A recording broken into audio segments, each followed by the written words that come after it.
Pod Mútua, o podcast da Mútua RS, trazendo conteúdos e novidades para você.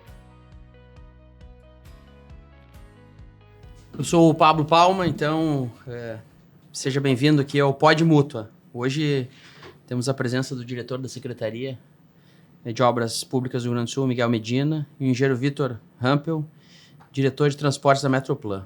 O assunto que nós vamos tratar hoje aqui é sobre os engenheiros na política, né? Como os engenheiros podem, dentro das suas condições técnicas, contribuir com o processo evolutivo da nossa sociedade, né? Especialmente a engenharia civil aqui com os dois grandes representantes, né, Márcio? E como saber, são duas jovens lideranças, né? Saber deles o que motivou eles a entrar na política. E um dos assuntos que a gente vai tratar também, porque tão poucos profissionais da área tecnológica estão inseridos na política, que é um papel importante, né? Então, eu acho que vocês vão ter essa dinâmica importante para a gente, quem sabe, fomentar novas lideranças, vocês como lideranças, né, atuantes nas suas atividades. Sabe, a gente não pode incentivar novas lideranças em função, é importante para o nosso sistema com fé e CREA mútua. Boa noite a todos, não sei se vai passar, para quem está nos ficha. ouvindo, pode ser de manhã, de tarde, então bom dia talvez. É um prazer enorme estar aqui, diretor Pablo, diretor Marum. E para quem não me conhece, então, meu nome é Miguel Medina, eu sou engenheiro civil, sou de Pelotas e tenho 27 anos.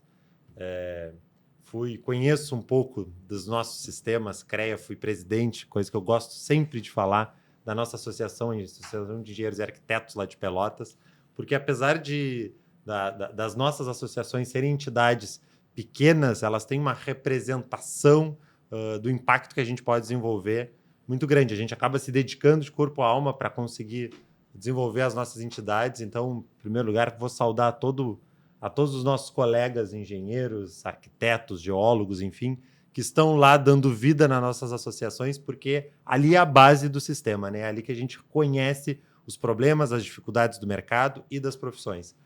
Fui inspetor-chefe lá do nosso conselho, lá em Pelotas, fui representante da Zonal, então participei bastante da vida dentro do nosso CREA, e quando a gente fala de política, a gente pode começar falando do nosso conselho, claro, que tem tanta coisa para melhorar, e muitas vezes a gente vê, inclusive, a baixa participação dos profissionais nos conselhos, que é a base da política profissional.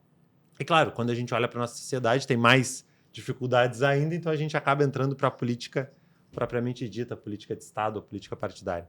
Mas é um prazer enorme estar aqui, então agradeço demais o convite e vamos conversar, que é coisa que político adora fazer, né? É verdade. Bom, boa noite, boa tarde ou bom dia, né, a todos, como meu colega engenheiro Medina falou, sabe o horário que as pessoas estão assistindo. Minha saudação aqui, Pablo, né, diretor-geral da Mútua, o Marum também, que fazem um excelente trabalho lá frente à Mútua, né? Nós temos visto muitos resultados, principalmente nos profissionais conhecerem a Mútua, né, que era uma coisa que nós vimos também, essa distanciamento um pouco, vocês estão aproximando o profissional podendo ver essa qualidade que tem através da Mútua. Eu sou o engenheiro Vitor Rampel, sou natural de São Francisco de Paula, né, sou serrano, e hoje sou o diretor de transportes da Metroplan. Somos um grande desafio aí, pós-pandemia, de reconfigurar todo o sistema de transporte público, né, um sistema que é o transporte do trabalhador, o transporte urbano, mas já vem numa caminhada aí na política, né? Participei ali da gestão do ex-prefeito Busato em Canoas, né? Toda a parte das obras estratégicas, fui secretário adjunto de projetos, captação e monitoramento, né? E também venho de uma família que também tem uma trajetória na política e vejo a importância, né, dos profissionais da engenharia, né, Medina? A gente vê que quando, eu costumo dizer, onde tem profissionais de engenharia tem solução, porque muitas vezes o político, ele é o termômetro da sociedade, né? Ele é eleito diante de um projeto que ele propõe à sua comunidade, mas como é que tira do papel? Como que eu reformo uma escola? Como que eu construo uma escola? Né? Como eu arrumo as estradas, a malha urbana? Como eu planejo uma cidade? Para aí os grandes profissionais têm que estar junto, né? Os profissionais da engenharia, da geologia, da arquitetura, enfim, todo o sistema técnico que nós temos para viabilizar grandes soluções para as comunidades. Por isso eu acho muito importante, né? E aí dentro, Marum, que você comentou no início, eu vejo, até eu tenho essa proximidade com a política devido a uma caminhada junto ao meu pai, que é um político, foi prefeito, foi vereador, teve diversas oportunidades e cargos para fazer muitos trabalhos, né? Mas eu vejo que existe um distanciamento muito grande da área técnica com a política, né, Medina? Que parece que existe um certo preconceito, né? Às vezes, eu sou técnico, não sou político. Apesar de que o técnico também tem que estar na política. Então, eu acho que por aí começa uma provocação, né? Não, inclusive, é interessante porque eu estava tendo essa conversa hoje, casualmente, lá na hora do almoço ali na secretaria. A gente saiu para almoçar, né? Alguns colegas, e eu ainda comentei, brinquei, eu disse, pô, me causa estranheza tu ver dentro do governo, dentro dos espaços públicos, e isso vale para o governo do estado, vale para as prefeituras, mas parece que tem um certo distanciamento. Esse técnico, esse é político, esse é até quase como um rótulo. E, na verdade, as coisas acontecem, as melhorias para a sociedade acontecem quando a gente consegue ligar os dois. Porque tu desenvolver um estado e as boas soluções, as boas, né, as tomadas de decisões bem feitas, elas só acontecem quando elas estão baseadas na parte técnica. Porque quem entende da construção é um técnico. Quem entende da construção de uma escola, como tu bem colocaste, são os técnicos. Quem entende de uma pavimentação são os técnicos. Porém, tu ficar também só no tecniquez, as coisas não são bem colocadas para a sociedade. E os agentes políticos, eles têm a função de ser, como tu bem colocaste, eu gostei dessa expressão, o termômetro da sociedade. Principalmente porque é eles que vão lá, somos nós, que vamos lá nas comunidades, conversamos com as pessoas, entendemos as dificuldades, as demandas, o que é prioridade, o que não é prioridade. E são essas tomadas de decisões baseadas no que deve ser prioridade para a sociedade. Porque, gente, se tem uma coisa que às vezes me incomoda com alguns partidos e alguns políticos isso é prioridade, aquilo é prioridade. Quando tudo é prioridade, então nada é prioridade. Infelizmente, o recurso de qualquer instância governamental, ele é finito. Ele não é, né, nós não temos recursos sobrando. Então a gente tem que fazer escolhas. E essas escolhas precisam ser estratégicas. E essa tomada de decisão cabe normalmente aos gestores públicos, que são, na sua maioria, entes políticos. Mas para tomarem boas decisões, eles têm que entender a técnica. Então, é quando essas duas coisas se juntam que a sociedade consegue evoluir. E aí a importância de nós termos colegas profissionais, principalmente das áreas tecnológicas, dentro dos departamentos públicos, né? Auxiliando. Uma coisa que eu vejo e a gente está implementando de forma muito exitosa lá na secretaria vamos lá, gestão de dados. Sem dado não se pode tomar decisão. E aquela história dos antigos, que já, talvez em outros momentos, possam ter funcionado, aquela figura quase mitológica do Eurico Paraguaçu, fazendo decisões baseadas simples e puramente no feeling, na sensação. Nossa cidade não tem um cemitério, vamos construir um cemitério. Mas será que tem necessidade de um cemitério? Ninguém morria lá, né? Ninguém morria. Tu te lembra dessa novela? Foi uma minissérie, eu acho, da Globo. Meu pai me falava, porque eu não era desse tempo. Não, mas eu vi, tá? Vale a pena. Para os colegas que estão aí não viram, talvez sejam mais novos, como eu, vale a pena ver. Tem um filme da Globo, que era uma minissérie, eles fizeram num filme. E é legal, porque mostra a política brasileira. Ele fez uma promessa que ia construir um cemitério, construiu o tal do cemitério, mas ninguém morria na cidade. Então, é uma caricatura, né, cara? Mas ela serve como um grande parâmetro de como as coisas eram naquela época. Faz parte, né? E como em alguns lugares as coisas ainda são. Então em alguns lugares são, infelizmente. Sem critérios, né? Tu tem que ter dados, tu tem que ter gestão. Quando eu e o Márcio começamos a discutir qual ia ser a modelagem da nossa discussão aqui e o assunto, né, do engenheiro nas obras públicas e na questão política veio, a gente se lembrou de vocês dois especificamente porque a gente circula com um monte de gente, né? O Márcio da Prefeitura de Bagé. E até temos que fazer aqui uma meia-culpa. A gente não se apresentou tecnicamente, né? Então, daqui a pouco se apresenta. É que todo mundo também, conhece né? vocês. Né? Vocês dispensam apresentações. Só um pouquinho. É que nem eu botando a Maria Braga aqui, não precisa apresentar. Já é notório saber. Já é. Só um pouquinho. Vamos falar agora, porque eu acho que eles não vão deixar nós falar agora. E daí quando a gente começou a discutir cuidado. isso...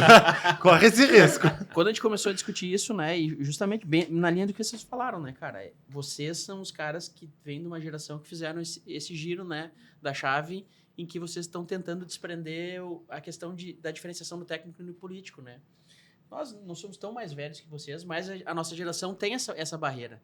Então, vocês já vêm incutido isso no DNA de vocês, né, cara? O hardware de vocês, ele já tem isso ligado e para vocês é natural isso. Para nós, a gente tem que começar a desmistificar isso. Não é tão simples, né?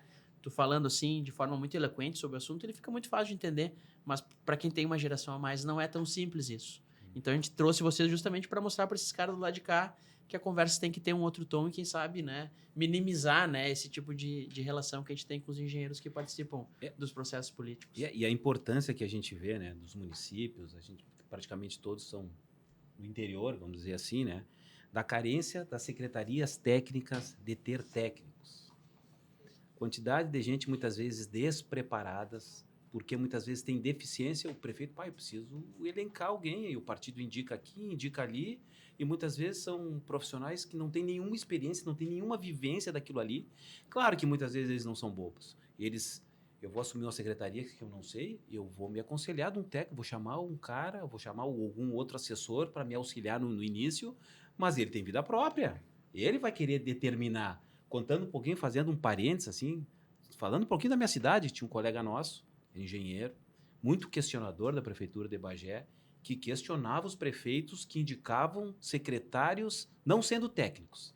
E ele escrevia uma tirinha no jornal da cidade dizendo, não, na Secretaria de Obras de Bagé tinha que ter um dentista, porque ele entende de buraco no dente, vai entender de buraco na rua. Tá correto, a indicação do prefeito é correta. E o prefeito tinha indicado um dentista para ser o secretário de obras. Na Secretaria do Departamento de Águas e Esgotos de Bagé tem que ter um leiteiro, porque ele entende de botar água no leite, então entende de água. Então eles faziam essa comparação das coisas, ridicularizando muitas vezes as indicações, mas por que isso?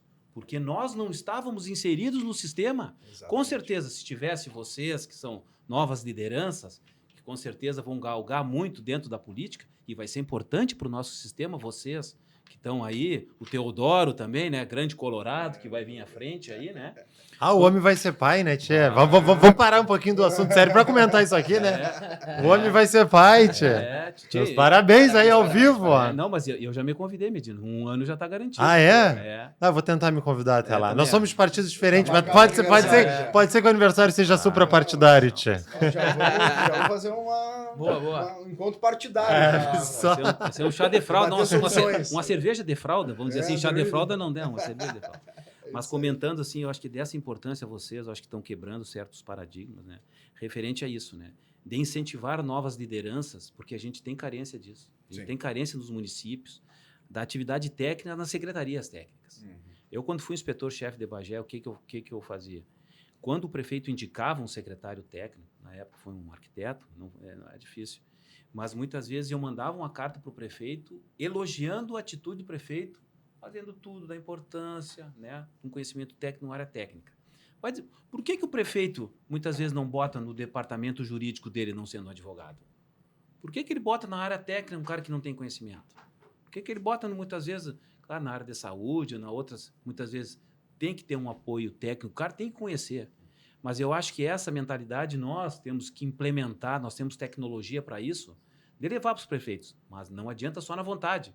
Nós temos que ter material humano para isso, para indicar, para ter agentes políticos vinculados ao nosso sistema que conheçam, que pode agregar valor nas nossas ações dentro do município. Por que muitas vezes nós, profissionais, que muitas vezes somos engenheiros, somos, muitas vezes, o mercado, dependendo da engenharia, não está favorável? Por que ele é um bom gestor? Por que a gente, muitas vezes, contrata quantos engenheiros são CEOs de certas empresas? Porque nós temos o conhecimento técnico, temos a ferramenta da gestão, temos a relação das pessoas e são ótimos gestores. Pode ver, grandes gestores têm engenheiros. Eu acho que essa motivação que a gente está dando um pontapé inicial hoje aqui, né? Agora, tu trouxe um assunto que é importante, mano, a gente sempre lembrar e fazer aqui uma crítica a nós mesmos, uma meia-culpa. É importante que a gente participe dos processos, e eu gostei do exemplo que tu deu lá da tua cidade, mas não só reclamando. Porque é muito comum os profissionais, os colegas se acomodarem e a gente ficar apontando o dedo e reclamar. Eu vou dar um exemplo que é política, vamos lá, do nosso sistema. Lá em Pelotas tem um engenheiro muito amigo meu, tem que fechar o CREA. Aí eu digo, tá, mas por quê? Não, porque é uma porcaria, que não sei o quê. E aí, moral da história, ele passa 10 anos, desde que eu comecei a ter conversas mais aprofundadas, reclamando do sistema. Aí eu digo Por que assim, não ajuda? Como é que resolve? Porque só tem um jeito. Vem para a entidade de classe, vira conselheiro, vai lá para a plenária. Já sei quem é. Não, nem vou dizer porque, além de meu amigo, meu cliente, mas é uma pessoa maravilhosa. mas muitas vezes... Mas ele é um exemplo de uma coisa que acontece. Mas muitas vezes tem profissionais, tem colegas maravilhosos razão. que têm solução. Mas já tem que se envolver, tem que vir pro lado de cá. Mas muitas vezes Apresenta a solução. Mas muitas vezes eles batem, convida ele para participar, ver se ele quer muitas vezes. Tem uns colegas mais nossos fácil, que né, batem, tu convida, então vem nos ajudar. Mas sempre é mais fácil bater, né, cara? É natural, o cara se acomoda e bater é fácil. Mas a gente tem que convidar igual, né? Quem sabe tu tá motivando ele, pá, Talvez. vem nos ajudar aqui, né? E dentro desse processo até que o Medina falou do nosso próprio sistema, né? Uma coisa que há pouco tempo fui reeleito novamente inspetor do CREA de Canoas, né? Que foi ali, tive o primeiro mandato de inspetor-chefe, agora o mandato anterior, agora... Começou esse ano, né? Comecei o ano Esse no mandato anterior. Começou o novo agora, né? Nesse ano começou um novo Nesse mandato, ano né? começou o novo mandato, são os 2 anos ali que nós somos eleitos. O Medina também foi inspetor lá em Pelotas. Já foi em Bagé. Todos lá. já foram inspetores Sim. aqui, o Lajeado, Pablo, o Marum, enfim. Isso aí. E o que eu percebi, né? Vindo da universidade, aquela visão um pouco criteriosa em relação ao conselho, obviamente. E... Desculpa, atrapalhei Não, tudo aqui, mas não, eu achei que era um daqueles podcasts que a gente Tá podia se gravando. levantar, pegar a caneta, pode? Não, então tá. Depois só... Desculpa aí se eu atrapalhei, viu? Rapaz, não. Parei justamente para poder retomar. Ah, não, então tá. Então, voltando. Inicia agora, então. Bom, dentro do que o engenheiro Medina comentou, né, a questão do nosso sistema, Sim. eu já percebo ali, como inspetor do CREA de Canoas, aí no segundo mandato, que nós agora vamos iniciar um novo mandato de 2 anos, essa dificuldade política também em relação ao sistema, né? Quando nós olhamos o total de engenheiros que nós temos ativos, a própria participação dos engenheiros na eleição do CREA, Baixa. né? Nós temos aí em torno de 65 mil engenheiros ativos, vamos lá para a eleição, vemos 3 mil votos, né? Sendo que acabar com o conselho não é uma solução. Terminar com o sistema não é uma solução, que igual teve um deputado federal aí que Thiago Mitrô. que no ano Do passado Novo, de Minas Gerais. apresentou um projeto de lei absurdo, inconsequente, irresponsável, né? O conselho tem que existir justamente para fortificar a ação dos engenheiros na sociedade, É isso aí. para estar presente na formação de opinião, né? Nas soluções que as pessoas precisam. O conselho tem que estar lá presente para debater com o governo do estado, com a Assembleia Legislativa, com as prefeituras, com as câmaras de vereadores, né? Então tem um papel fantástico e ainda protege, né, o exercício da nossa profissão, que somos devidamente formados e registrados no conselho de classe, né? Então nós vemos a dificuldade política já aí, imagina então partidária, né? Então é muito importante realmente, Pablo e Marum, nós quebrarmos esse paradigma. Engenheiros, profissionais da área da tecnologia, é fundamental participar da política. Se não seja indo para o voto, indo para a urna, igual... Fiquei muito feliz também em ver o Medina candidato na última eleição, um engenheiro que foi pro voto, foi pra urna. É uma experiência incrível. E um parêntese, tenho tanto orgulho de ser engenheiro que a campanha visual era todo mundo na rua com capacete. Verdade, a gente né? ia pra Capacete, sinaleira pedir, né, entregar santinho, todo mundo com capacete. Então foi pra urna, mostrou que o engenheiro, formador de opinião, qualificado, indo pra urna para apresentar um projeto para a sociedade, né? Há pouco tempo, eu quero dar um exemplo que eu tenho dentro de casa, dentro do partido, né? Que há tantos anos a gente acompanha. O próprio Busato, ex-prefeito de Canoas, que eu tive o privilégio de ser secretário e hoje fazer parte do time dele. O Busato é um arquiteto, né? E tu pega ali, tu debate um projeto para a cidade com o Busato, a qualidade do projeto era diferenciada. É outra. Nós batemos recorde de reformas e reconstruções de escolas em Canoas por mais de 60 milhões, obras históricas, pavimentação, em um mandato ali que foi números que Canoas nunca viu. Por quê? Muito qualificado, uma equipe técnica qualificada. O secretário que cuidava dos projetos estratégicos era um arquiteto de muita qualificação, né? Lá nas obras nós tínhamos engenheiros muito bons para cuidar das obras, né? Imagino. Com um secretário qualificado, né? Mais o nosso monitoramento ali como engenheiro também. Então, a gente vê que isso dá resultado para a população, né, Medina? Aqui é o mais importante. Engenharia política é resultado para a população. Né? Política é ferramenta de solução de vida, de melhoria de vida. Agora, uma coisa interessante, eu vou voltar para o que o Pablo tinha comentado, é a questão da mudança geracional, né? Vocês bateram bastante na tecla, nós somos jovens e já estamos no espaço político, mas é importante a gente ter uma coisa que lá na IAP deu certo e eu tento levar isso por tudo quanto lugar que eu ando, que é o seguinte, renovação é uma palavra complicada e às vezes a gente pode mudar para pior. Então, ser jovem por si não é mérito e nem qualidade. E as coisas começam a dar certo quando a gente tem a mistura das gerações. Quando a gente tem juventude com vontade, com aquele, né, com aquele ímpeto que a juventude normalmente traz, mas alicerçado no conhecimento, na sabedoria, na experiência que as gerações mais experientes podem trazer, as coisas começam a funcionar. Fazer essa mescla, né? Isso deu certo nas entidades, isso tem dado certo no CREA. Então é importante a gente sempre respeitar as gerações que lá estiveram, porque tem uma história de construção que deve ser, além de valorizada, continuada, e a gente trazer um pouco dessa oxigenação. Eu não gosto da palavra renovação, eu gosto da palavra oxigenação. Eu acho que melhor transmite aquilo que a gente quer passar. Vai continuar ouvindo renovação, cara. Porque essa é uma palavra que não pegou, né, cara? Tá certo. Claro, a gente tem que ter contextualizada, né? E quando a gente fala renovação, talvez a palavra ela seja contextualizada com como tu tá falando de forma brilhante. Mas não é só renovação, obviamente. Tudo isso, né? Obviamente que todos os cargos importantes que vocês ocupam, né? Vocês ocupam com qualidade, né? Não é só porque vocês são jovens, né? Não, Então perfeito. isso já está intrínseco na atuação de vocês e em quem vocês são, né? Agora, tem uma outra coisa que eu queria trazer, a história do porquê que, então, os profissionais não se envolvem mais na política. A pergunta de $1 milhão, que eu acho que é o que a gente veio aqui conversar, entre outras, claro. Mas eu costumo dizer que a sociedade não se envolve na política. Existe uma pequena parcela da sociedade tomando as decisões porque nós, a maioria das pessoas, não gosta de se envolver com política. E o pior, quando tu fala que tu é envolvido, que tu de alguma forma tem um espaço político, já olha assim, sem vergonha, faz maracutaia. Enrolão. É enrolão. E aí eu E costumo brincar o seguinte, eu tenho uma comparação minha que é o seguinte, que é bem simples, mas que eu acho que traz um pouco a ideia.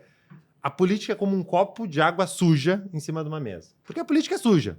Hoje, infelizmente, ainda é. Pois bem, esse copo de água suja a gente precisa limpar. Vamos lá. Tu é uma pessoa do bem. Eu falo muito isso quando eu vou numa comunidade, a pessoa diz assim, a política é pra gente suja. Eu digo, não, mas tá bem. Tu é uma pessoa do bem, não é? Tchê, então como é que a gente vai limpar esse copo? Levantar o copo e ir lá na pia não é uma possibilidade, porque o copo tá colado na mesa. Essa cola chama-se sistema. O sistema nos impede de dizer assim, vamos resetar. Vamos pegar o copo e vamos lá lavar o copo. O sistema nos impede disso. Então como é que a gente faz? Joga água limpa para dentro. É a única solução.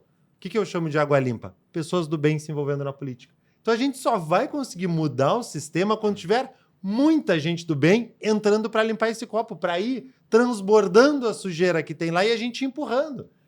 O processo político é esse. Vai empurrando os mau caráter, vai empurrando a sujeira. E isso não é o Medina e nem o Vitor. Isso é uma sucessão de bons políticos, de pessoas do bem, limpando esse copo, porque infelizmente, por mais que a gente se revolte e diga, não, tem que tirar tudo. Não, isso não é uma solução, não funciona assim, não é viável isso, porque essa cola que não deixa o copo sair da mesa, chamada sistema, nos impede de fazer essas transformações. Então, infelizmente, é um ambiente complicado? Mas é lá que estão as decisões da sociedade. Mas nós temos que começar pela base, né?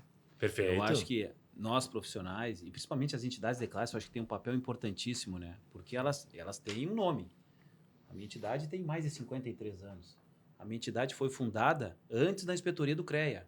Os nossos fundadores, eles criaram uma associação para coibir o exercício ilegal da profissão. E eles fiscalizavam. Eles pagavam um fiscal para fiscalizar. Marum, vamos botar isso sob Outra contexto. realidade. O muro de Berlim estava em pé. Não, vai. Se as minhas contas estão certas, Sim. E olha Mas como foi é o muito antes, contraste. cara. Que ano foi isso? Foi no dia 20 de agosto de 1968. imagina. E por que eles se reuniram e criaram a entidade para fiscalizar? Para coibir o exercício ilegal da profissão, porque os construtores faziam tudo e os engenheiros não tinham espaço. Olha Não o tinha um- contraste. Hoje nós vemos colegas defendendo que tem que terminar com um sistema que com certeza lá atrás foi construído à base de muito suor, muita luta, né? E isso não tem o mínimo cabimento. E ainda hoje, nós estamos com essa ferramenta. Exatamente. Quanta gente, até a própria pandemia, eu acho, né? E antes da pandemia, muitas vezes, dependendo do contexto, os caras que não tinham profissão, não, eu vou ser pedreiro, eu vou ser construtor. Meu pai fazia, eram aventureiros. E hoje, muitas vezes, pelo desconhecimento da própria população, que não sabe a importância das nossas atividades técnicas, não sabe a importância. O cara sempre fez uma viga 20 por 30 lá e faz assim que não vai cair.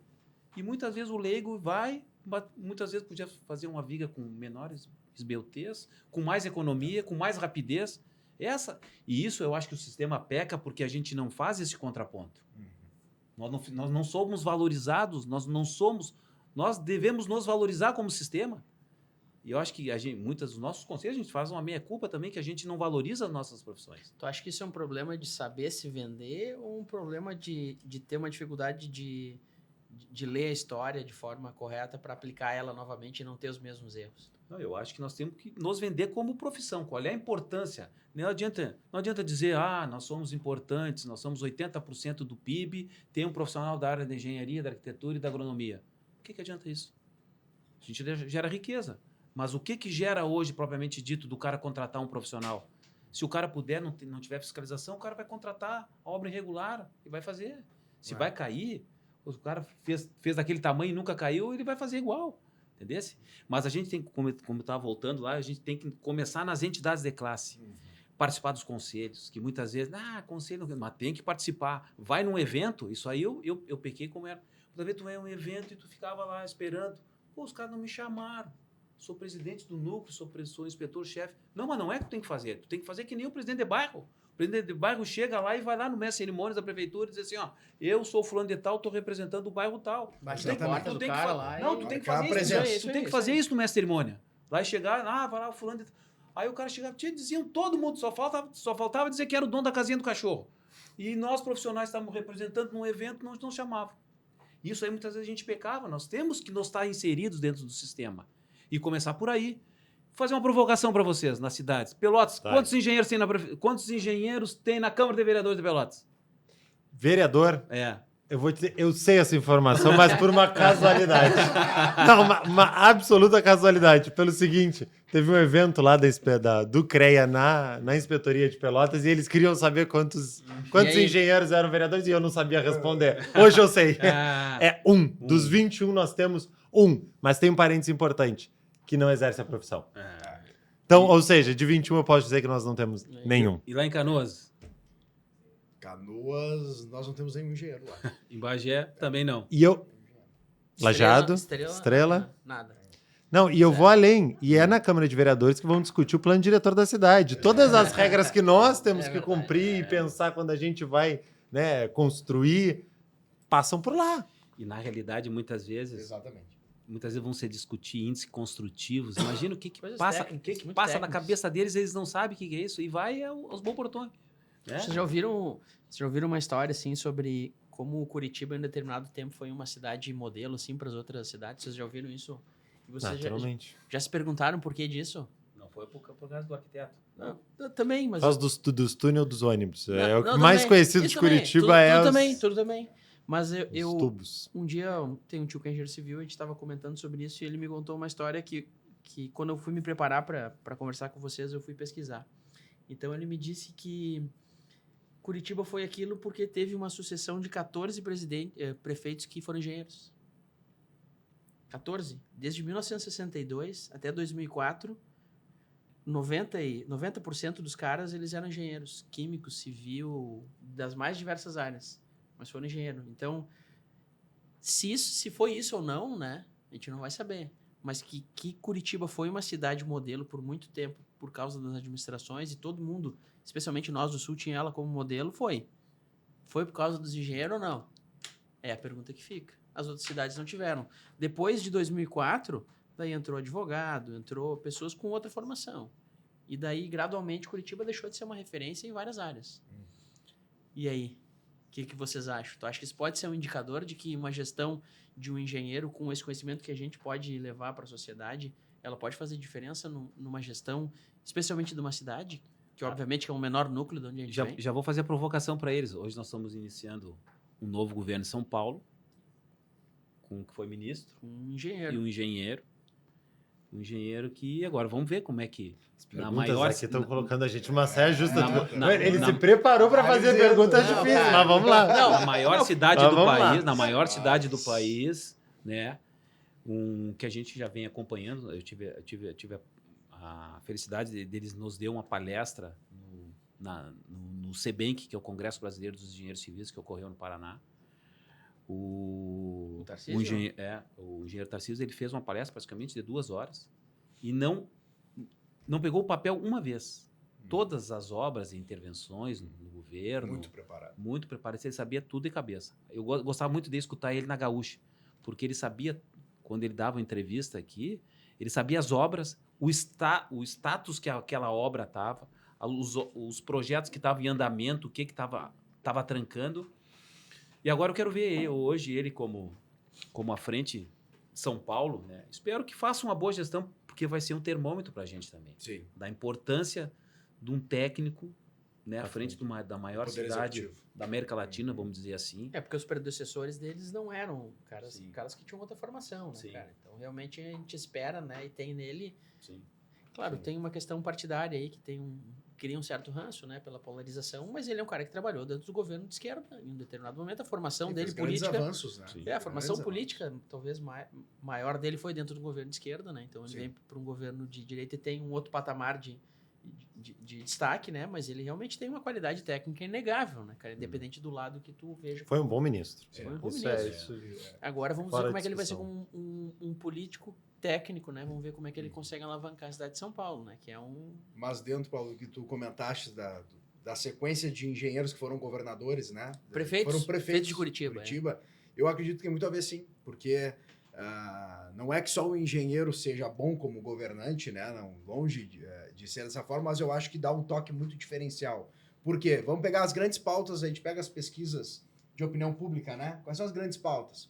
Transporte público, mobilidade urbana, desenvolvimento urbano que linka no desenvolvimento econômico, Hoje saneamento. saneamento básico, né? Uma das principais ferramentas que mais fez a idade da população aumentar foi o quê? A evolução do saneamento básico, água tratada. Agora temos que avançar muito no esgoto, na coleta e tratamento de esgoto, né? A própria coleta de resíduos, gerenciamento de resíduos da cidade. Então, os principais tópicos, São né? técnicos. Não todos, mas os principais tópicos são técnicos da área da engenharia, né? Da área dos temas profissionais da tecnologia, né? Então, acho que tem muito a ver, porque dá o tom técnico, ó, como pensar a cidade, como pensar, né, o planejamento urbano da cidade, a mobilidade. Curitiba é um exemplo de mobilidade urbana, Sim. transporte público, né? Nós aqui estamos tentando desenvolver, inclusive via Metroplan, diversas melhorias, onde nós também buscamos informações lá em Curitiba, né, em vários estados do país, São Paulo, Rio de Janeiro, né, sistemas de bilhetagem eletrônica, como é que foi feito todo o processo de contratação para podermos... É uma pauta muito antiga do estado, a licitação do transporte metropolitano, nós estamos tentando vencer essa barreira, mas eu acho que é um diferencial, né, Medina? Quando nós temos um engenheiro tomando decisão, obviamente ele vai pensar numa matriz diferente, né, num cenário mais objetivo de soluções, gerando indicadores, que é o que o Medina falou no início, que é fundamental. Por que o Tarcísio também tem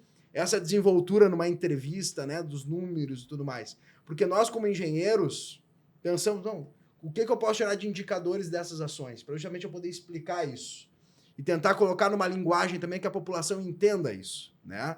Então, eu acho que é um diferencial. Quando nós temos prefeitos, governadores, quem sabe lá um presidente da república, né? Engenheiro. Então, eu acho que é um diferencial. Mais do que isso, vamos lá, dando a resposta. Talvez não exatamente por serem engenheiros, né? Mas com certeza é um diferencial, mas não é a formação, não é o canudo, não é o certificado na parede que importa, mas é a forma de pensar Exatamente. como engenheiros. Porque se tem uma coisa que é base para todas as profissões das áreas tecnológicas e das engenharias em especial, é a nossa base de cadeiras ali que nos ensinam não é a calcular a integral dupla, mas é a pensar estrategicamente, a ter raciocínio lógico, a pensar que isso vai acarretar isso. É a forma de pensar. Porque tem muitos engenheiros que não pensam como engenheiros. Tem muitos colegas que, infelizmente, às vezes não conseguem ter a postura. E muitos que não são engenheiros, mas que conseguem desenvolver. Eu quero hoje aproveitar, então, e dar um exemplo de um cara e claro que nós temos maravilhosos exemplos de engenheiros que assumiram a frente e é um diferencial, sem sombra de dúvidas, mas tem um exemplo de um que não é engenheiro, lá da minha cidade, que hoje está de aniversário, então até legal, foi uma coincidência feliz, eu não pretendia falar sobre ele, mas quando tu trouxe a pauta, eu não pude deixar de lembrar. Porque pensa comigo, regularização fundiária, habitação, é um tema extremamente técnico de engenharia. Sim. E a habitação, a regularização fundiária em Pelotas tem a cara de um sujeito chamado Irajá Andara Rodrigues. talvez alguns de vocês conhecem, foi deputado federal, é uma liderança importante lá da cidade, e ele foi, sem sombra de dúvidas, a pessoa, o prefeito que mais regularizou áreas. Tem bairros hoje grandes, com 5, 10, 15 mil pessoas, que começou a ter um planejamento na gestão do prefeito Irajá Rodrigues. Então, e ele não era engenheiro, mas ele conseguia pensar como engenheiro, ter ideias como engenheiro. Fora outros grandes projetos que ele teve para a cidade, alguns que ele não conseguiu executar, que ele tem até hoje, que volta e meia eu vou conversar com ele deve ter quase 90 anos de idade, mas a cabeça absolutamente para frente, moderna, ainda pensando soluções de um futuro. Então, é um diferencial? Sim. Mas, para mim, o grande diferencial não está em ter um certificado, Sim, mas pensar como engenheiro. Prefeitos, governadores, presidentes que pensam como engenheiro trazem soluções diferentes. Em especial os prefeitos, trazendo a história de Curitiba. Porque, como o Vitor muito bem colocou, a função de um prefeito vai muito além, passa por pensar o desenvolvimento urbano de uma cidade. Mas o que a população sente no curto prazo é pavimentação, asfalto, vamos falar bem no português. Limpeza urbana. Asfalto, limpeza urbana, arrumar as valetas, iluminação pública. E tudo isso passa pelas nossas profissões. São os aspectos Transporte visuais, coletivo, assim, basicamente né? o visual. Então, é cuidar da cidade. Então, está muito associado às nossas profissões das engenharias, a engenharia elétrica e todas elas. Os núcleos técnicos da prefeitura têm um papel importante até na própria desenvoltura dos governos municipais. Eu vejo assim, e sempre me manifesto nisso, os núcleos técnicos, onde saem os projetos das prefeituras, tanto na parte do projeto, da concepção do projeto, na fiscalização tem um papel importante referente a isso, é o cerne de qualquer governo. De qualquer governo. Pode ver as publicações, vocês que acompanham isso, eu vejo pela minha cidade, praticamente 80% ou 90% são ações vinculadas à área de engenharia. Tem um profissional que foi lá, fez o projeto, foi o colega que foi lá que fez a fiscalização. Né? Eu acho que é importante disso. E outra coisa muito importante também, né, vocês que estão à frente, da nossa valorização dos profissionais. Receber o salário mínimo profissional, que a gente sabe que muitas vezes os concursos não têm essa atrelação, né, mas eu acho que os conselhos têm debatido bastante, Sim. em função do sindicato do engenheiro tem um papel importante, o CAL, o CREA e os sindicatos também têm um papel importante de cobrar. Vai fazer um concurso público, tem que pagar o salário mínimo profissional. Já tivemos grandes vitórias que os prefeitos não conseguiram fazer o concurso público se não pagassem o salário mínimo profissional.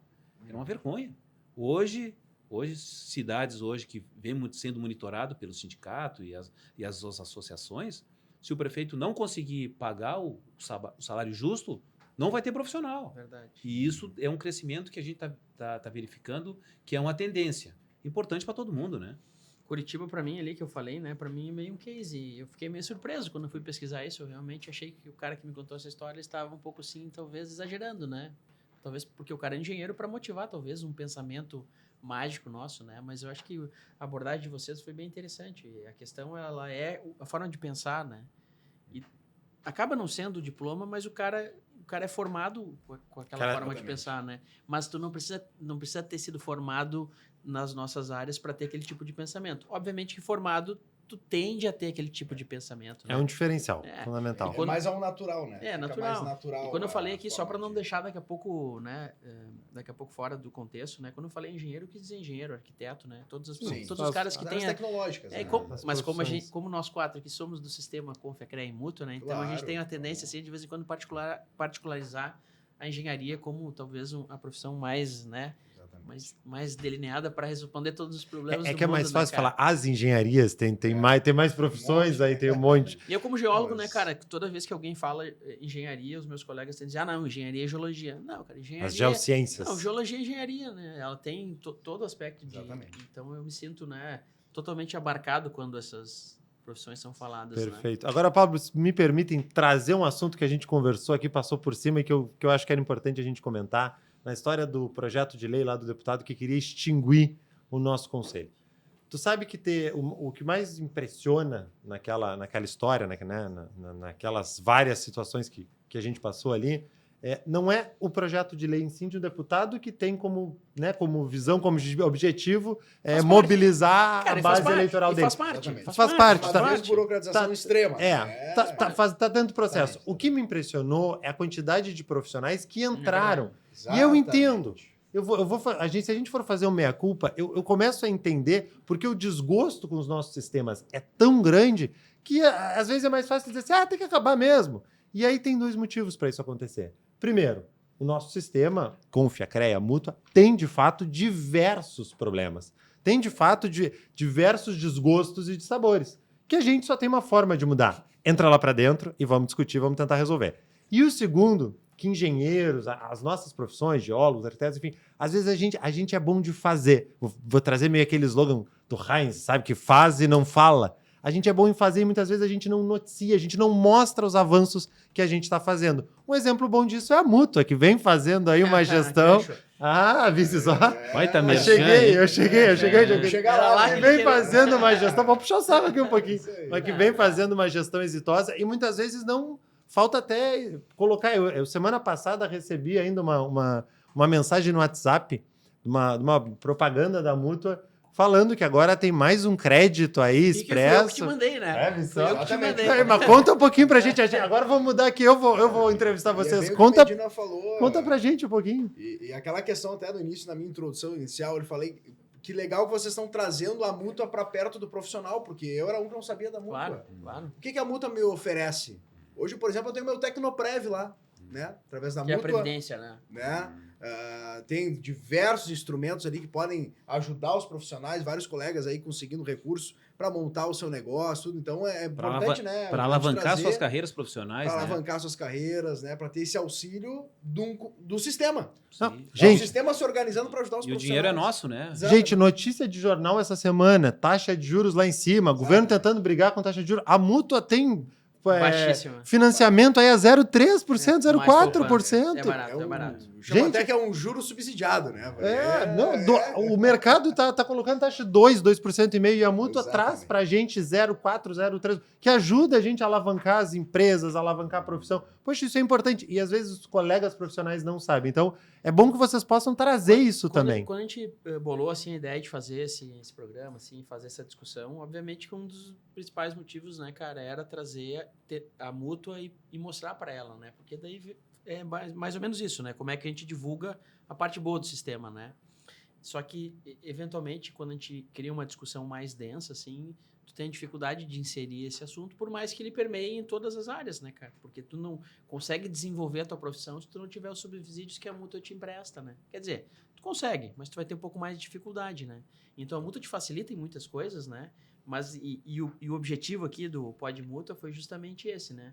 Tentar trazer esse assunto da Mútua de uma forma mais palatável para que a gente consiga alavancar, né, a Mútua, especialmente numa geração de vocês que tem uma formação diferente, que pensa as coisas de forma diferente e vai entender esse como um mecanismo de entrega de benefício para os profissionais. Então né? aqui, ó, pra ti que ainda não conhece a Mútua, eu vou apresentar aqui, ó. Ele vai Se ser tu mais quer, direto. tu quer dinheiro na mão, sem burocracia e taxa de juro baixo, vem conhecer a Mútua.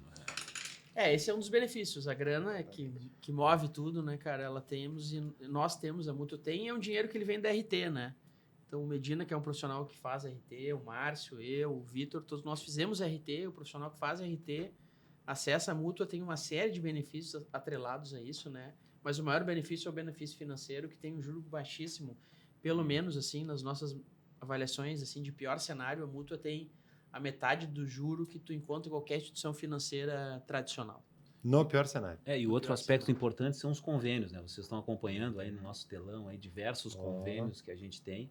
O importante até a gente tá fazendo uma divulgação sobre a BNT, né? A gente estava gravando lá embaixo lá um vídeo agora. A BNT hoje, o profissional associado da Mútua pode acessar as normas da BNT, né? E ainda tendo um diferencial de poder consultar ela por 180 minutos. Sem custo, custo zero. O cara vai fazer a leitura, vai verificar se aquela norma condiz com aquilo que tu precisa, gratuitamente. Se precisar, né? Depois desse período de 180 minutos, tu compra ela. Compra com 66% de desconto. Com 66% de desconto. Então é um outro diferencial que a Mútua traz, né? E referente a isso também o Medina comentou que era uma carência que a Mútua bateu forte muito, é desse dinheiro rápido. Porque o pessoal chegava assim, não, mas eu vou no banco e eu consigo dinheiro para hoje, eu preciso de uma necessidade, uma emergência, um familiar precisa de um dinheiro para fazer uma cirurgia, ou quero fazer um negócio, eu não posso perder porque tem que ser hoje. Nós tínhamos essa carência. Claro que isso, o Rio Grande do Sul levantou essa bandeira, como outros regionais também, e graças a Deus a gente conseguiu implementar, que foi esse Express, né? Com o presidente Chico. O fez presidente esse- Chico fez essa. E a gente consegue, como tinha que ter um balizamento, né? Então foi um salário mínimo profissional. Então tem todo esse regramento, praticamente R$ 7.800. Um salário mínimo Salário profissional. Né? profissional e em 48 horas, tendo todos os requisitos que a mútua pede. Claro que tem uma certa flexibilidade, mas em 48 horas o teu dinheiro está na conta. Sim. Isso é um grande avanço. Pode tirar também, Medina. Pode. Grande avanço. Se precisar, tá na Posso? mão lá. Ó, E todos são ó, nossos que a gente sócios, volta e né? meia precisa, hein? Ó. Mas- Não, e assim, vamos lá. Quem, principalmente os colegas profissionais que estão entrando no mercado, ou aqueles que querem repaginar, né, a sua colocação no mercado, poxa, muitas vezes o que falta é um recurso inicial para que tu possa comprar um equipamento, para que tu possa começar uma obra, começar um empreendimento. Depende da área que tu trabalha, comprar um computador.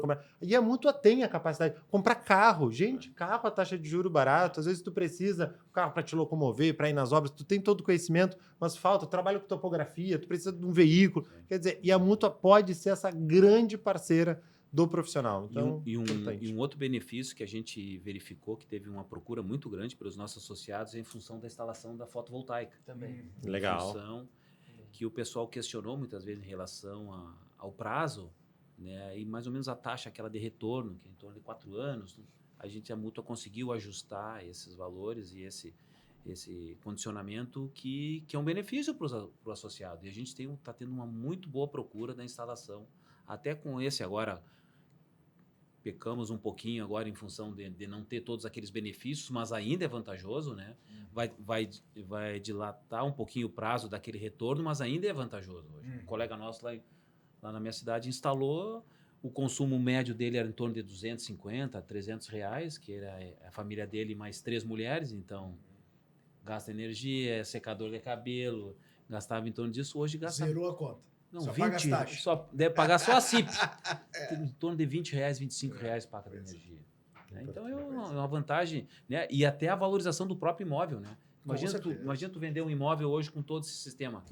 E muitas vezes já instalou antes, já consegue pegar toda aquelas reduções que tem. Sim. Então é uma vantagem muito grande. E obrigado pelo depoimento de vocês. O tio Medina podia ser nosso garoto. A propaganda. mensagem. Eu abri espaço aqui para a mensagem do patrocinador, entendeu? Mas o Medina é um TikToker, né, tio? Até porque é o seguinte. Até porque é o seguinte, falar de política há muito tempo, a gente vai correr o pessoal. Então vamos falar de dinheiro, que todo mundo quer também, né? E a gente não Dinheiro é combinou, juro cara. baixo, uma coisa Não, A não gente foi combinado. Não foi combinado. Não foi combinado. Não foi combinado. Agora, depois que terminar o programa, vamos ver a bomba que vem depois. Agora, tomara que tenha bastante gente acessando, né? Não, mas viu, se Vitor? associar Viu, à Vitor? mútua. A gente tem um crédito também para festinha de 1 ano Olha também. aí. A gente Importante, ó. tem. Para os pais novos aí, né, Vou ter que reavaliar meu Tecnoprev agora. Boa. Né? Como é que a gente faz ali? Claro. Grandes ferramentas. É sempre bom a gente estar podendo falar sobre tudo isso. Senão, a gente olha sempre muitos problemas e o engenheiro, de um modo geral, nossas profissões, tem esse hábito de olhar, porque a gente é programado para olhar o problema e tentar apresentar a solução. Exato. O problema é que, às vezes, a gente acaba ficando muito preso em olhar o problema e a gente tem que dar boa notícia também. E tem coisas boas acontecendo no mundo político, tem coisas boas acontecendo nos nossos conselhos. Então, Tem coisa boa no CREA, né, cara? Apesar de toda essa restrição que a gente tem no mundo profissional aí, aos conselhos de forma geral, né? Tem. E a gente tem visto, assim, nas pessoas que participam do sistema, né? Que via de regra, elas já têm uma atuação de política, assim, já dentro da universidade, dentro do colégio, né? E vocês, quando vocês começaram aí, vocês também vêm desse movimento político estudantil até se tornar um movimento político partidário de fato? Vocês têm essa trajetória ou não? Quer começar? Por favor, Não, eu tô comecei falando- na eu tô parte falando- política, eu tô- comecei Eu tô antes. falando demais já aqui, tia. Daqui a pouco eu vou cortar meu próprio microfone. Toca a ficha aí. Cara, na verdade é o seguinte, eu sempre gostei de política. Eu com 8 anos ali, a mãe comenta, eu gostava de pegar os bandeiraços, ia pros comitês, pegava material. Então, assim, eu sempre gostei de política, sempre vivi política. Eu participei muito de ação social, eu vivia nas comunidades com 14, 15, 16 anos, sempre em algum projeto, em alguma ONG, em alguma coisa. Sempre gostei muito disso. Então, a política veio ao natural. A grande questão é que eu acho que ninguém deveria depender da política para viver. Eu tenho essa crítica. E não tô colocando aqui, então o político não deveria ganhar salário. Não, no momento que tu trabalha, tu tem que ter uma remuneração, sem discursos rasos ou hipócritas. Só que no momento que a tua única opção de vida é a política, tu se torna refém. Tu não usa a política para benefício da sociedade, a política te usa. E a gente tem que usar a política e não ser usado por ela. Então, eu acredito que todo mundo tem que ter uma base profissional. Não precisa ser engenheiro ou advogado. Mas, tu tem que ter algo que, perdi a eleição, o governo que tá aí eu não concordo, eu vou trabalhar no que eu sei fazer. Mas Seja lá. difícil, cara. Depois que tu entra dentro de um processo político e aquilo tá o teu salário, tu foca naquilo ali, pra te voltar pro mercado de trabalho é muito complicado. Mas é importante, eu acredito muito nisso. É importante que tu tenhas essa base, que tu tenhas essa porta, porque senão tu vira refém. Tu tem, mas o problema é a volta, ela é difícil. Porque é o seguinte, o Vitor é engenheiro, não precisa, graças a Deus. Mas pensa comigo, ele agora vai ser um pai de família. Amanhã ou depois, o governo que entrou, tu é contra. Okay. Tu é oposição. A política oscila. O leite da... A política oscila e é natural. O processo democrático é esse. Aí o leite do teu filho tá faltando. Tu, no momento que tu tem que pagar o leite da criança, tu não vai entrar para trabalhar num governo que tu não acredita só porque tu precisa pagar um salário? Vai. Porque... Em tese, e aí, vai. é isso que eu defendo. Acho que a gente tem que ter uma formação, uma base financeira para poder dizer assim, não compactuo com isso, eu vou trabalhar, vou tocar a minha vida, porque todo mundo precisa... de salário, todo mundo precisa viver e pagar as contas. Então, essa base profissional... Mas é complexo, cara, porque tu começa a criar um lastro que tu não tem condição de fazer tudo ao mesmo tempo. Eu entendo. Eu não concordo, posso falar pelos outros, vou falar por mim. É bastante Mas difícil. deixa eu fazer uma provocação para vocês aqui, falando isso que o Medina falou. O médico deixa de clinicar depois que vira político? Eu não sei, mas a questão... Alguns A discussão não é fazer as coisas... Sim, médico e... Devido aos compromissos como um chefe do executivo. Sim, mas falamos do nosso cenário político, por exemplo, como vereador, não deixa. Não, vereador não. Mas assim, a discussão não é fazer... Claro. É que dentro do que o Medina falou, né, até dentro... existe o legislativo e existe o executivo. Né? Então, uma atuação no legislativo é um pouco diferente. Né? Tu consegue, muitas vezes, exercer ainda as tuas atividades profissionais e consegue... Sim, mais fácil de conciliar. É mais fácil de conciliar. Concordo com a visão, né? De que tu não pode depender totalmente, porque a política é uma coisa que oscila. E eu tenho uma certa experiência nisso, apesar de ter 28 anos de idade, porque eu tenho 28 anos de política, né? Porque eu nasci na política. Meu pai foi vereador com 26 anos de idade, a primeira vez. Venho de uma família de produtores rurais, nós temos produtores agropecuária, tudo lá de São Francisco, né? O lado da minha mãe, inclusive, me incentivou a fazer engenharia. Meu avô era de Ney Vilela, grande parte das estradas que nós andamos no estado tem a mão do meu avô, construiu. O gerente geral de obras, não era engenheiro, mas é um daqueles caras antigos que a faculdade da vida tu conversa com ele como se estivesse conversando com alguém que se formou em engenharia, né? E foi um grande incentivador, inclusive, para eu fazer engenharia. E o meu pai foi vereador muito jovem, um dos vereadores mais votados da história da cidade. Eu, desde pequeno, sempre participei. E sempre com a visão de que a política é uma ferramenta de transformação. Quantas pessoas tu pode ajudar, tu transforma vidas pela política. Nenhuma outra ferramenta existe que transforme tanto a vida das pessoas como uma política bem feita, né? Com respeito ao erário público, ao recurso público, muito bem planejada, muito bem organizada. E dentro disso, até uma visão dentro do Poder Executivo, até eu tenho uma visão de que os cargos, os próprios servidores públicos de carreira, ou até mesmo alguns cargos em comissão que tem que ter esse equilíbrio, né? Eu acho que o servidor público traz muito a proteção pro poder público, aquela coisa da continuidade, e o cargo em comissão, ele dá também um pouco do espírito, da energia daquele projeto político, né? E às vezes tu não te dedicar totalmente a isso é um problema para a sociedade. Coloca um diretor lá para tomar decisões, coloca um engenheiro para planejar, que ao mesmo tempo ele tem que se dividir com outras atividades. O que é prioritário para ele? O que a população está perdendo com isso? Né? Então, por exemplo, nós temos lá nas carreiras a questão dos técnicos que têm dedicação exclusiva, ganham uma função gratificada para isso, né? É uma luta, inclusive, da classe da engenharia, das entidades. Eu vejo que é muito importante isso. Boas remunerações, incentivo à qualificação, incentivo ao resultado. Né? Se tu tem boas remunerações e tu tem oportunidade, tu tem que entregar. Tu tem que ter metas a serem cumpridas. Então, a minha relação na política é de muito tempo, né? Acompanhando meu pai, sempre me deu aí um exemplo muito grande de como fazer política sem ter problemas no uso do recurso público, né? Sempre uma carreira muito íntegra, de muito respeito e valorizando muito as pessoas. E principalmente aquelas que mais precisam do poder público. Claro. Né? que é aquela que precisa que o poder público dê uma empurradinha para ela desenvolver. Às vezes, quando chega um saneamento básico numa comunidade, tu muda a autoestima de uma comunidade, né? Quando eu estava falando no início, eu chego numa escola, que nem nós presenciamos, que, por acaso, em Canoas, onde eu trabalhei com o Busato, onde foi um dos maiores investimentos da educação. Cara, chegar numa escola onde está caindo aos pedaços, a elétrica condenada que fica caindo de disjuntor o tempo todo, não tem ar-condicionado, o esgoto transborda dentro do refeitório das crianças. Como é que eu vou dar educação de qualidade para essa comunidade? Eu preciso que as pessoas que estão envolvidas nesse processo sejam totalmente dedicadas a isso, para nós podermos transformar aquela realidade. Eu vou lá, reconstruo a escola, eu dou o ambiente adequado, seguro, de bom uso, né, para que eu possa desenvolver a educação dessas crianças.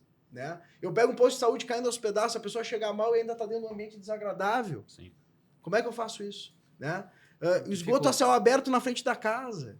Verdade. Tem que ter solução isso. Né? E isso é feito por bons políticos, com bons técnicos, ou sendo mandatário ou estando na assessoria, e que estejam dedicados a isso. Então eu tenho esse pensamento, né? Eu acho que tem que ter uma dedicação. O próprio Medina agora lá tem um desafio muito grande, que eu tenho certeza, e fico muito feliz de ver ele lá, porque vai vencer. É um desafio, um grande compromisso do governador Eduardo Leite. Fez um grande mandato, tanto que foi reeleito e merecido a reeleição dele. É um daqueles profissionais, né, é um grande advogado, mas tem uma mentalidade muito de engenheiro. Tu vai despachar com o Eduardo, ele tem uma lógica muito montada, assim, muito organizada das decisões, dos indicadores. Não, tanto que tu não aperta, ele fala com ele, ele sabe de Ele números. sabe dos números, ele debate os números contigo, né? Seja da engenharia, seja da área que for. Vocês dois estão aprendendo bem com ele, cara. É, pois é, quem né? sabe? Um bom Bom professor. caminho, O Medina tá E- até meio parecido com ele, Medina também. E dentro disso... Não sou parente, viu? Sou da mesma cidade, É. mas não sou parente. O Medina mesmo vai ter um grande desafio lá, que é as escolas públicas do estado, né? Que foi aí a atuação com o probleminha nas infraestruturas das escolas. O governador já criou uma estrutura, um organograma na Secretaria de Obras e vai aportar recursos para resolver isso, né? Então precisamos lá ter engenheiros, gestores extremamente dedicados Sei. a isso, a fazer Claro. isso acontecer. Mas assim, trazendo só para talvez eu tenha me expressado mal quando eu falei em ter, não depender da política para ver. Não é fazer as duas profissões ou em paralelo ao mesmo tempo, mas é no momento que tu, por algum motivo, tu não está no Sim. governo, tu não concorda com aquilo, tu tem uma profissão, tu tem uma base para claro. sair daquilo. Pode te retirar, né? Tu Sim, consegue ter o concordo direito, plenamente. tu tem a opção de não te vender, Exatamente. não, porque eu tenho que ficar aqui, porque eu tenho que pagar o leite das crianças. Porque, gente, não adianta a gente ter que ficar hipocritamente criticando, não, porque tu é vendido. Principalmente nas prefeituras, isso acontece muito. A pessoa precisa daquele salário, a pessoa precisa daquilo ali. Então, aí ela não tem outra opção, então ela vai ficar ali indiferente do governo. E era isso que eu defendi, eu nunca quis estar à mercê da política. Então, por isso que eu acho que é importante, e aí, terminando a fala do como é que eu vim parar na política, na verdade, eu sempre quis estar na política por entender que é a ferramenta de solução de vida. Nenhuma outra profissão, nenhum outro espaço, nenhuma outra atividade laboral traz tanto resultado e tanta satisfação quanto tu conseguir fazer entregas para a sociedade quanto a política. Só que por achar que a gente não deveria depender da política, me formei, fiz engenharia, abri a minha empresa, construí a minha base financeira para depois me dedicar a isso. Eu só fiz o comentário em função, claro, nas câmaras municipais a gente tem essa peculiaridade. Por exemplo, um vereador que é médico, o cara consegue conciliar. Consegue. Legislativo, O especialmente. legislativo A municipal, dedicação, né? a carga horária que ele Claro. se dedica, que o legislativo se dedica, é diferente. O Poder Sim, Executivo, claro. tu tá ali executando 24 horas por Claro, dia. quando o cara Tu é diretor lá das Sim, obras, é tu é verdade. 24 horas por É, dia é diretor. completamente Deu um diferente. problema de madrugada, Claro. os caras vão te ligar. E via de regra, entendeu? quando o cara se torna vereador, um pouco da atuação política demanda da atividade profissional Com dele. certeza. A maioria deles se Com elege certeza. vereador com atividade profissional. E se o cara largar a atividade profissional dele, a base política dele esvazia. Sem dúvida. Isso eu entendo que é muito mais pro vereador do que para os outros níveis de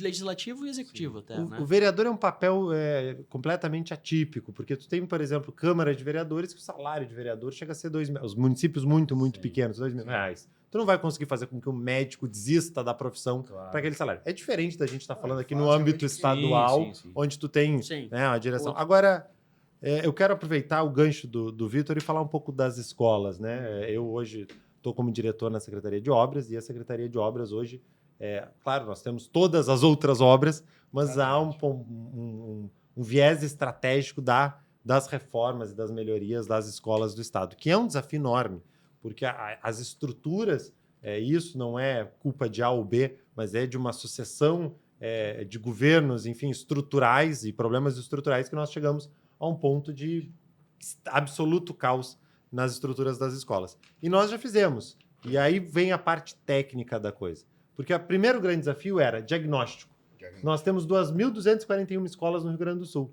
Quais são os problemas que cada uma delas encontra? Porque uma tem problema de fiação, outra tem problema de telhado, uma precisa de reforma, outra vale mais a pena tu demolir uma parte, construir. Então, o primeiro passo foi isso. E hoje nós estamos trabalhando num plano de recuperação das escolas. Quer dizer, não adianta a gente ficar... a escola tal tá mal, a escola tal tem problema. A Zero Hora tem batido muito vai lá numa escola e tal. Só que assim, todas as escolas têm, de certa forma, algum problema. Pouquíssimas não têm. Mas sempre vão ter, né, cara? Não, Isso mas é natural de qualquer tipo de... Mas nós identificamos os problemas. E agora a gente vai trabalhar num plano que está sendo e vai ser apresentado à sociedade gaúcha logo, logo, num plano de reformulação e de reformas. E isso a gente tem que avaliar. O que é extremamente urgente, o que é urgente, o que é médio prazo.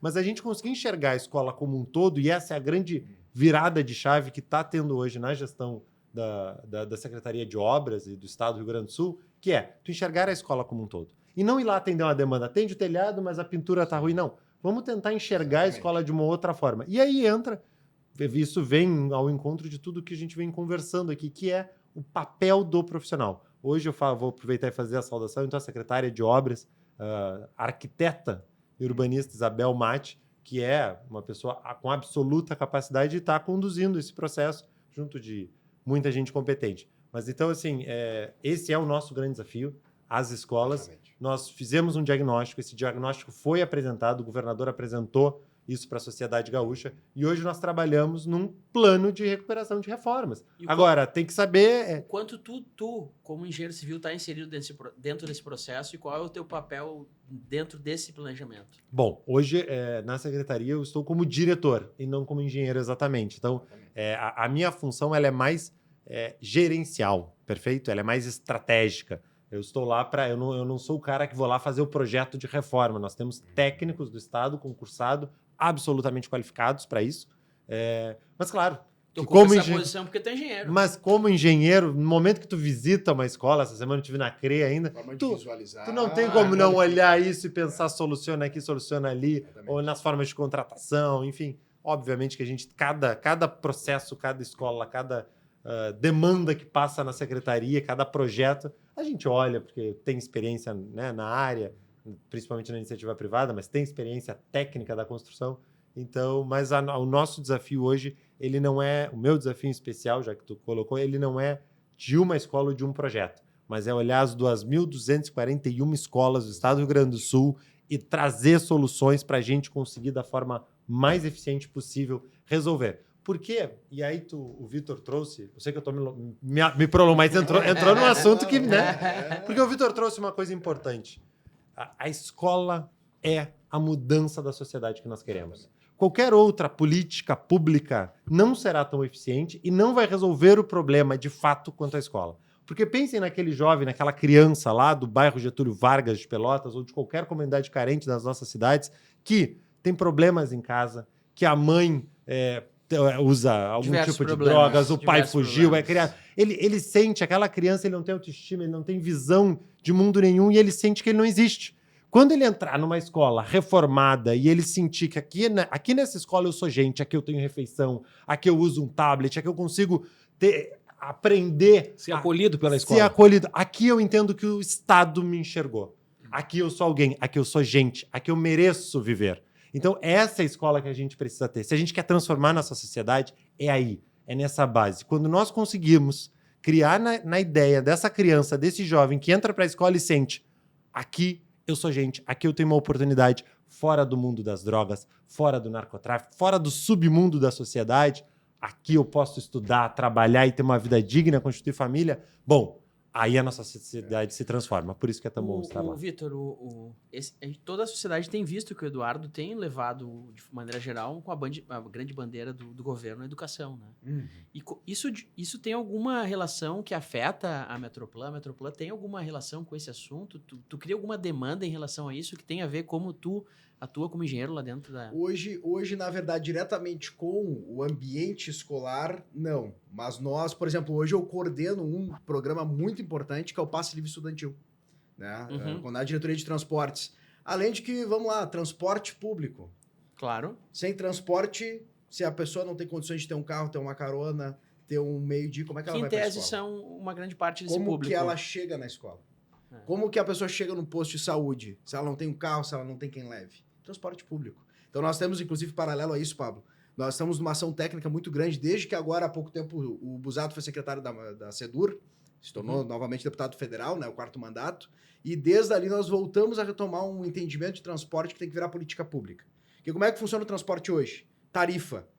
Né? Tarifa ali, todo mundo usa, eu acerto as contas e todo mundo paga a tarifa, uma concessão pública. O Estado tem que estar presente como política pública, né? Criando um fundo de sustentabilidade, criando programas como o Passe Livre. Dentro da questão da educação, nós temos lá o Passe Livre Estudantil, onde nós destinamos 20 milhões por ano, tá? Para pagar a passagem de estudantes de baixa renda para escolas, universidades, né? Escolas técnicas. Então, a ligação hoje da Metroplan maior com a educação seria essa. Criar a mobilidade, criar o transporte e praticar o Passe Livre Estudantil. Que impacta. Não que a Metroplan precise de mais desafios do que já tem, né, Vitor? Exatamente. O Metroplan hoje, assim, a Metroplan é uma fundação muito importante do Estado, né, que está num processo aí de transição, de extinção, que vai se tornar uma subsecretaria da SEDUR, que é a Secretaria de Desenvolvimento Urbano e Metropolitano, e a Metroplan vai fazer 50 anos. Né? Nós tivemos aqui a região metropolitana de Porto Alegre, foi a primeira região metropolitana do país, né? Pelo arquiteto Landó, que foi o cara que fundou a Metroplan. Na época era o GERME, era um grupo onde os prefeitos da região metropolitana se juntaram para fazer uma gestão metropolitana. Porque eles viram, não, mas eu não posso mais pensar a minha cidade de forma individual. Que não é Nós mais. podemos pensar no coletivo. Se eu botar um aterro sanitário na divisa com o teu município, no meio que nós temos aqui da densidade populacional, impacta. E assim, entre tantas coisas técnicas, né, que nós temos que avaliar. Então, a Metroplan cuida da gestão territorial, PAC Prevenção, uma das grandes demandas também do governo do Estado. O processo de cheias, o processo de estiagem. Nós vemos agora há pouco tempo a questão de Gravataí, né? A Metroplan cuida de todo o estudo que vai gerar os projetos, que vai fazer as obras de microbarragens para poder combater a estiagem. Né, aqui na região metropolitana, as cheias acontecem em Alvorada, acontecem em Eldorado, Bacia dos Sinos, Gravataí, Arroio Feijó, tá ali na Metroplan. Planejamento urbano, gestão territorial. Hoje a Metroplan é uma fundação que cuida disso e vai se tornar uma subsecretaria da SEDUR para continuar cuidando disso e ainda um pouco mais. Que daí nós vamos pensar o estado como um todo, né? Sim. E não somente como regiões metropolitanas. Então, mas eu diria, Paulo, respondendo a tua pergunta, que o maior programa que nós temos hoje, que é muito gratificante, é poder executar o Passe Livre Estudantil, né? Que possibilita esses alunos poderem ir para a escola. E se ele não puder ir para a escola, ele não vai ir.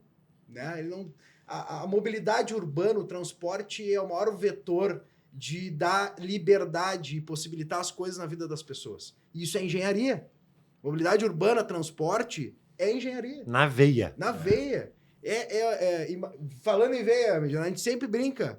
As ruas, a vida na cidade são veias, são artérias. Sim. Eu não posso trancar elas, eu preciso otimizar, eu preciso achar o melhor caminho, otimizar a malha urbana, né? Tentar criar troncais de transporte, tentar achar formas de melhorar todas essas questões, né? Não, e é um desafio, imagino eu, Vitor, e agora eu vou, mais uma vez, vou te fazer uma pergunta pelo seguinte, nós temos o crescimento da população e cada vez mais as pessoas vão, né, a cidade ela é dinâmica, ela tem vida própria e ela vai crescendo. E muitas vezes as populações, principalmente as mais pobres, elas acabam indo para espaços sem o devido planejamento. E aí depois cabe a vocês, e eu gostaria de saber qual é, né, como vocês lidam com esse desafio, porque cabe a vocês depois planejar aquela coisa, trocar o pneu do carro com o carro andando. As pessoas vão ocupando os espaços e aquilo ali não é pensado do ponto de vista da mobilidade urbana e depois vocês têm que, de alguma forma, resolver depois da implantação. Então, eu imagino que isso deve ser um desafio enorme para vocês e, enfim, não é uma pergunta exatamente sim. Né, direta, mas como é que vocês lidam com isso? Porque não deve ser fácil. É um desafio enorme. Sabe, Medina, que até além desses fatores, uma coisa que, falando em transporte agora rapidamente, né, que a gente entrou no assunto, a pandemia desconfigurou muito o sistema de transporte, né? E outras ferramentas que aconteceram, como os aplicativos, não que seja, não estou dando uma opinião se é ruim ou se é bom, né? Mas desconfigurou o sistema de transporte, toda a questão do home office. Então, o que aconteceu? Desconfigurou ou reconfigurou? Desconfigurou o sistema de transporte. Vou dar um exemplo para vocês. Inicialmente. Em 2019, que foi o último ano antes da pandemia... Eles estão que estão hoje. hoje Eles Vocês são bem vieram. escolados, cara. Vocês são os caras que aprenderam. Nós fizemos o dever de casa. Eu tô mexendo com as gurias ali, ó. Vocês treinaram bem, tá? Não foi nada. Vocês treinaram bem. Em 2019, para dar um panorama para vocês, o nosso transporte metropolitano carregava em torno de 500 mil passageiros dia. Tá? Esse era o nosso 100% lá em 2019. No meio da pandemia, foi um cenário caótico que quase todo o sistema quebrou. E ali entrou a Metroplan muito forte com o governo do estado. Inclusive, o governador fez o primeiro auxílio que injetou recurso no sistema de transporte público metropolitano. Para socorrer o sistema. Do estado? Do estado. Nunca o governo do estado tinha colocado recursos no transporte público. Em outros estados, isso eventualmente... Nunca antes na história desse estado. Em outros estados acontece. Não é uma boa fala. E aí é que nós estamos caminhando para uma estruturação que nós já apresentamos para o governador, um modelo para nós repensarmos o transporte como política pública, no fundo de sustentabilidade do sistema, onde esse fundo vai estar elencado em 4 eixos: modicidade tarifária, renovação de frota, né, mobiliário urbano e tecnologia de informação ao usuário. Dentro disso, nós conseguimos fazer investimentos para tentar buscar também o passageiro, vamos usar o transporte público. Porque vamos lá, gente, hoje usa transporte público quem realmente precisa. Vai ter desafio. Né? As empresas ali, as concessionárias que há muitos anos estão ali, elas estão tentando fazer de tudo para sobreviver, estão tentando fazer de tudo para manter o serviço, né? E foi uma crise muito grande na pandemia. E até em função da volatilidade do preço do diesel também, exatamente, né? Que impacta direto exatamente. Também, né? O impacto do diesel na tarifa foi gigantesco nos últimos anos, né? E só não está sendo pior porque o governo do estado está agindo e está aportando recurso. Né? Nós zeramos a taxa de outorga da Metroplan, nós fizemos adiantamentos de passe livre estudantil, que eles estão carregando e agora descontando do saldo que tem a ver com o Estado. O Estado aportou 88,5 milhões de reais nas empresas para segurar emprego, para segurar o transporte funcionando. Porque vamos lá, no meio da pandemia, o transporte não funciona. Como que os profissionais de saúde chegam às vezes nos hospitais? Os enfermeiros, os técnicos de enfermagem, né?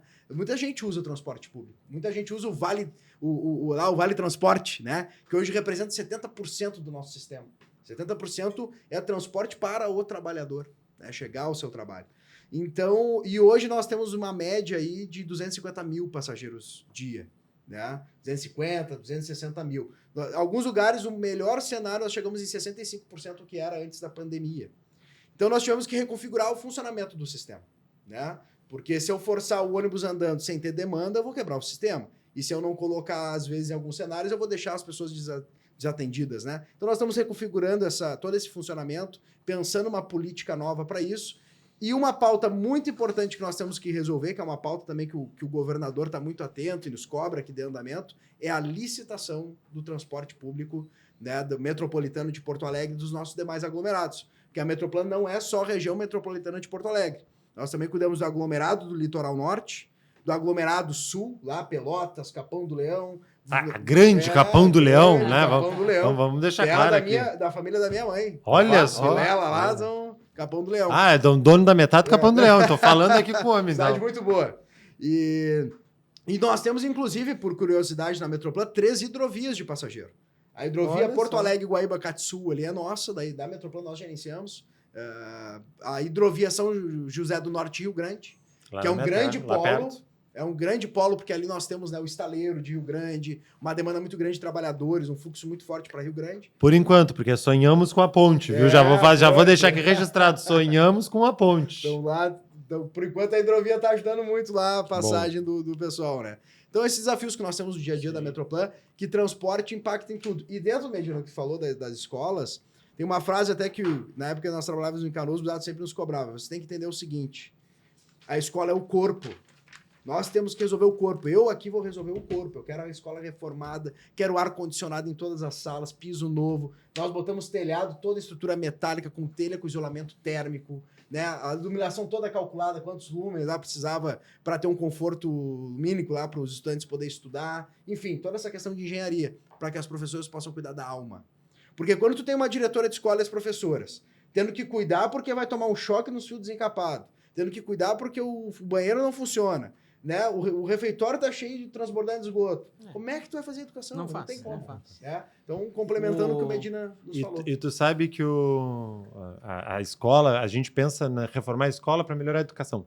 Óbvio. Sim, É o mais isso. básico, certo? É isso. Mas tem ainda um outro fator. Principalmente nas creches, né, no ensino infantil, tem muitos pais e mães que não têm capacidade de contratar alguém para cuidar dos filhos ou levar para uma creche particular. Então, as boas creches não só alimentam a educação, melhoram as novas gerações, como a curtíssimo prazo dão capacidade para que pessoas possam trabalhar, Exatamente. aumentar sua renda e viver melhor. Exatamente. Quer dizer, é uma política pública de curtíssimo prazo também. Porque uma mãe que deixa um filho, um pai que deixa um filho, a gente fala muito na mãe porque historicamente são as mulheres que ficam, né, com as crianças. Infelizmente, isso ainda é uma realidade, isso não é posicionamento político, isso é estatístico. Mas, enfim, as mães e os pais que podem deixar um filho numa boa creche pública para poder ir trabalhar, podem trabalhar, ter renda e melhorar de vida. Então, é fundamental a gente pensar nesse lado também. Uma preocupação, ouvindo a fala do Vitor aqui, falou da escola como um corpo, né?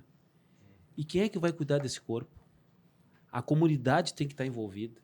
A comunidade, para mim, no meu sentimento, ela tem que acolher aquela escola. Sinceramente, eu fico muito, muito triste quando uma obra está sendo construída e não está nem concluída, não está entregue à comunidade e já começa a depredação, do roubo. Agora, há poucos dias, mostrou os vândalos roubando os ventiladores das escolas. Ainda mais com essa temperatura. Mas como é que um ser humano, que com certeza aquelas pessoas são da comunidade, conhece Vai lá e prejudica. Muitas vezes os filhos deles estão dentro daquela Exatamente. comunidade.